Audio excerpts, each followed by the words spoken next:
Hello বন্ধুগণ, আজ আমাদের দুপুরে রান্নাবান্না কমপ্লিট। আজকে যে খিচুড়ি করেছি, এখানে আলু ভাজা আছে, নারকেল ভাজা আছে, কালকে এটা ফুলকপির রোস্ট, আর এখানে আছে করলা ভাজা। এই হচ্ছে আজকের আইটেম। আজকে খিচুড়ি করার কারণ হচ্ছে, সকালবেলা আজকে আমি আর আমার ছেলে সোমনাথ সিদ্ধিবিনায়ক মন্দিরে গিয়েছিলাম পুজো দিতে। আমাদের বাসা থেকে বেরিয়ে অটো ধরে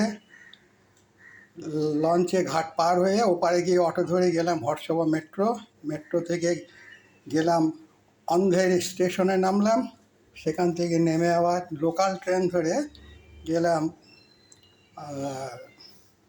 দাদর।